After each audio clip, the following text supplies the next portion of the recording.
Hi friends, welcome back to my channel.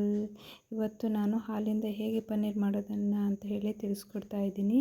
ನೋಡಿ, ಕುದಿಯುವಂಥ ಹಾಲಿಗೆ ನಾನು 1.5 ಕಡೆಯಷ್ಟು ಹಾಲನ್ನು ಲಿಂಬುವನ್ನು ಹಿಂಡ್ತಾ ಇದ್ದೀನಿ. ಕುದಿಯೋ ಹಾಲಿಗೆ ಲಿಂಬುನ ಹಿಂಡಿದಾಗ ಹೀಗೆ ಫುಲ್ಲು ಓಡ್ಕೊಳ್ಳುತ್ತೆ. ಅದನ್ನೇನು ಮಾಡಬೇಕಂದ್ರೆ ಸ್ವಲ್ಪ ಹೊತ್ತು ಕುದಿಸ್ಬೇಕು. ಅದರಲ್ಲಿ ಹಾಲಿನ ಅಂಶ ಇರೋದೆಲ್ಲ ಈ ಥರ ಬೆಂಡ್ ಥರ ಆಗುತ್ತೆ. ಅದು ಫುಲ್ ಕುದ್ದಿದ ಮೇಲೆ ಅದನ್ನೇನು ಮಾಡಬೇಕು ಅಂತಂದರೆ ಸ್ಟವನ್ನು ಆಫ್ ಮಾಡಿ ಒಂದು ಕಾಟನ್ ಬಟ್ಟೆಯಿಂದ ಅದನ್ನು ಸೋದಿಸ್ಕೋಬೇಕು. ಇವಾಗ ನಾನು ಕಾಟನ್ ಬಟ್ಟೆಯನ್ನು ರೆಡಿ ಮಾಡ್ಕೊಳ್ತಾಯಿದ್ದೀನಿ. ನೋಡಿ, ಇದು ಹಾಲು ಕುದ್ದು ರೆಡಿಯಾಗಿದೆ.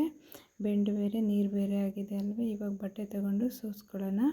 ಸೋಸಿ ನೋಡಿ, ಹಿಂಡಿ ಇದನ್ನು ಪನ್ನೀರನ್ನು ರೆಡಿ ಮಾಡಬೇಕು. ನೋಡಿ, ನಾನು ಇದಕ್ಕೆ ನೀರನ್ನೆಲ್ಲ ಹಾಕಿ ಸುರುಗಿದ್ದೀನಿ. ಕೆಳಗಡೆ ನೀರು ಹೋಗಿದೆ, ಮೇಲ್ಗಡೆ ಬೆಂಡು ಮಾತ್ರ ಬಂದಿದೆ ಅಲ್ವಾ.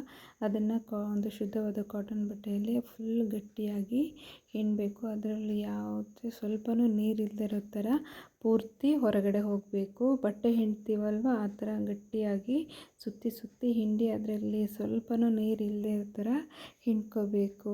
ನೀವು ಒಂದ್ಸರಿ ಟ್ರೈ ಮಾಡಿ, ಎಷ್ಟು ಈಸಿಯಾಗಿ ಮಾಡ್ಬೋದಲ್ವ. ಹಾಲು ಕುದೀತಾ ಇರೋ ಹಾಲಿಗೆ ಲಿಂಬುನ ಹಾಕಿ ಅದನ್ನು ಒಂದು ಶುದ್ಧವಾದ ಕಾಟನ್ ಬಟ್ಟೆಯಲ್ಲೇ ಹಿಂಡ್ಕೊಂಡ್ರೆ ಆಯಿತು, ಪನ್ನೀರ್ ರೆಡಿ ಆಗುತ್ತೆ.